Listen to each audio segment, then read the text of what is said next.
Hello, my name is Abdurrahman and I am doing my presentation on the Port of Seattle ransomware attack.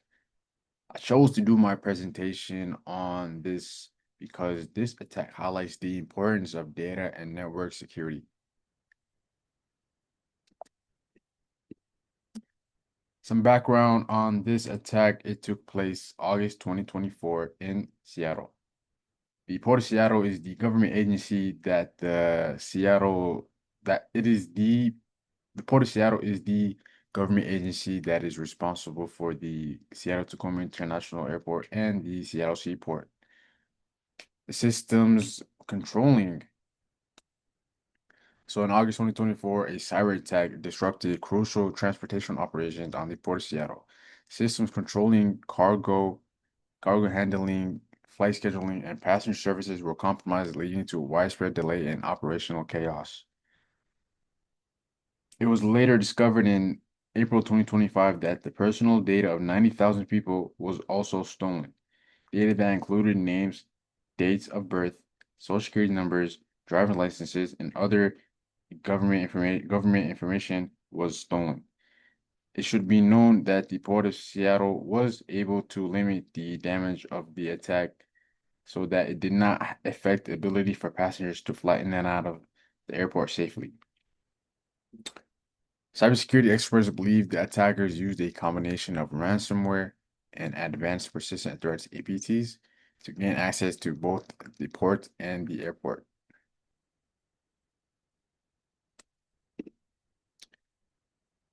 So how did the Port of Seattle get exploited? The notorious ransomware group Residia, who have attacked the British Library and Insomniac Games, the video game company, took credit for the attack on the Port of Seattle. This is a group that is known for using techniques such as phishing and other social engineering methods to exploit vulnerabilities of networks. In this case, it is the most likely that they gain access to the port through outdated systems within the IT infrastructure. They also exploited legacy systems stored information for employees, contractors, and in parking services. This allowed them to encrypt the data and interrupt certain parts of the port, such as checking kiosks, ticketing, and the port's website. Residia demanded a ransom to not leak the data that was stolen, the personal data that was stolen, but the port refused to pay the ransom. What is ransomware? Ransomware is a form of malicious software or malware that bad actors use to block access from computer systems. It is known as ransomware because the attackers demand that a lump sum of money be paid in order to remove the the malware and unencrypt the data. Ransomware groups target companies and threaten to leak or sell data if the ransom isn't paid. Usually they go after large companies, governments, medical companies, healthcare companies, insurances. Usually they don't go after smaller groups, smaller people, because it's about getting money and not really about a message. It's just about getting paid. Ransomware can enter a computer network through links on an email or website. That is known as phishing, and these groups rely on phishing methods and to gain access to the systems.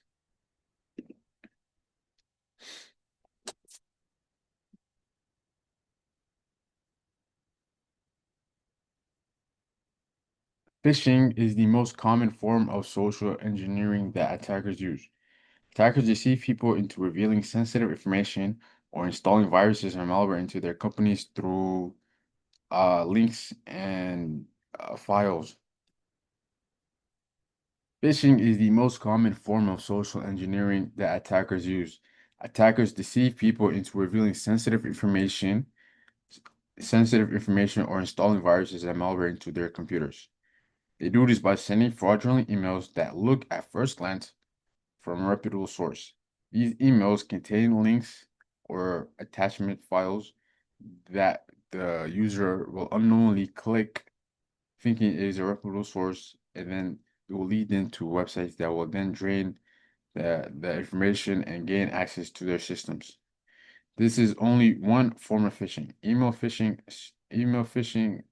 and spear phishing are a more personalized phishing attack. This uh, this targets individuals similar to how phishing works. Spear phishing uses personal communications and pretends to be reputable sources to gain the trust of their victims, and then they steal all the information.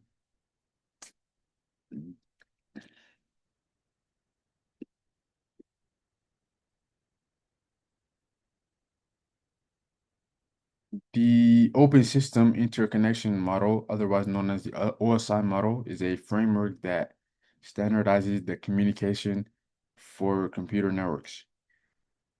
It has 7 layers, with each layer being connected to the one above it, and the ones above it can work with the ones below it. The OSI model can be used to look at how the attackers exploited the vulnerability of the Port of Seattle.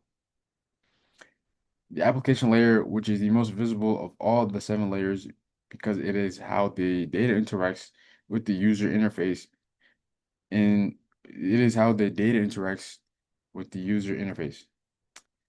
In this case, in Seattle, the port website, the app known as Fly Seattle Airport kiosk were all impacted in the attack. The application layer is considered to be the most difficult to defend in the OSI model due to its vulnerabilities. It is susceptible to phishing and DDoS attacks because it is the layer that is most outwardly.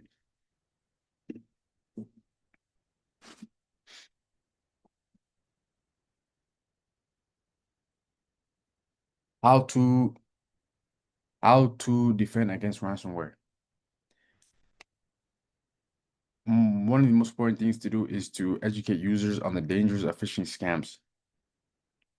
Training people to be more aware of the links they click on and the files they download can dramatically lower the chances of ransomware attacks. Implementing email and web filtering applications to block malicious attachments and links can go a long way. Having MFA, which is multi-factor authorization, helps stop credential-based attacks that groups like Residia thrive on. They don't do the sophisticated attacks that we see in movies. They rely on people having weak passwords to gain access to the systems, and also have people that use one layer of security and not multi-factor authorization. Keeping offline backups and having recovery systems in place in case of attack will help also. Updating systems so that they are up to date. In the Port of Seattle ransomware attack, their systems were not up to date.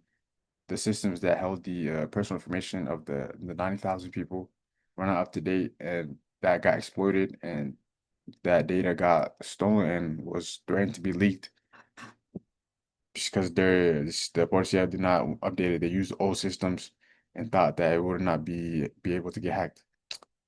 Implementing zero trust. Zero trust has a saying: never trust, always verify. That system helps keep uh helps limit attacks like attack ransomware attacks through limiting the privileges individual users have in other ways. It's a good method.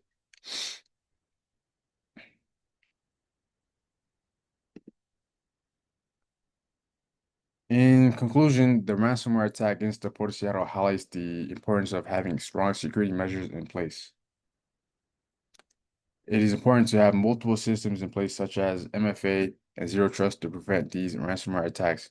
Consistent training and updating of users and systems, respectively, is needed to reduce the impacts of ransomware attacks and even other types of malware and viruses. That is the end of my presentation. Thank you for listening and watching.